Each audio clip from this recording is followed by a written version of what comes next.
Hello guys, welcome back to mini vlog. ఎప్పుడో తీసిన videos తువ్వకాల్లో బయటపడినాయి అనమాట. ఇవైతే ప్యాన్ కేక్స్. నా కోడలు వచ్చింది మా ఇంటికి, డాలీ. తన కోసం అనేసి మార్నింగ్ టిఫిన్ కింద ప్యాన్ కేక్స్ ప్రిపేర్ చేశాను. ఆఫ్టర్నూన్ లంచ్లోకి మా హస్బెండ్ చికెన్ తీసుకొని వచ్చారనమాట. చికెన్ థిక్ గ్రేవీతో ప్రిపేర్ చేశాను. టేస్ట్ అయితే అదిరిపోయింది.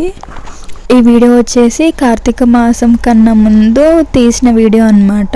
ఇప్పుడు బయట పెడితే ఇప్పుడు వీడియో అప్లోడ్ చేస్తున్నాను. నేనైతే కార్తీక మాసం మొత్తం నాన్ వెజ్ తినను అనమాట. అందుకే ఈ వీడియో కార్తీక మాసం కన్నా ముందు తీసిన వీడియో.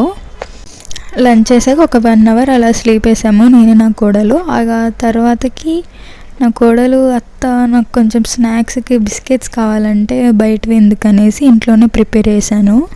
ఈ బిస్కెట్స్ అయితే ఎవరైనా తినొచ్చు, షుగర్ ఉన్న వాళ్ళు కూడా తినొచ్చు. ఎందుకంటే నేను ఇది రాగి పిండి అలాగే ఆర్గానిక్ బెల్లం పౌడర్తో ప్రిపేర్ చేశాను.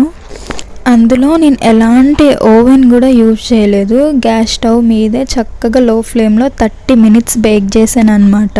ఎంత పర్ఫెక్ట్గా బేక్ అయ్యాయో. బ్యాక్ సైడ్ స్పూన్ పెట్టి ఇట్లా రబ్ చేస్తే క్రిస్పీ సౌండ్ వినిపిస్తుంది.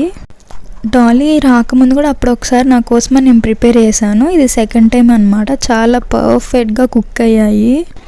ఈవినింగ్ అది బిస్కెట్స్ ప్రిపరేషన్ అయ్యాక డాలీ లేచిందనమాట. లేవగానే బిస్కెట్స్ చేసే డాలీ అనగానే ఎంత చక్కగా తిన్నదో. టేస్ట్ కూడా చాలా బాగుంది.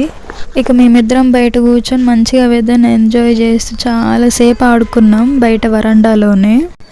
డాలీ వాయిస్ కూడా క్యాప్చర్ చేసినా కానీ ఆ వీడియోస్ అనేవి మిస్ అయిపోయినాయి అనమాట. లేకపోతే ఆ వీడియోస్ ఎన్ని తీసాను నేనైతే.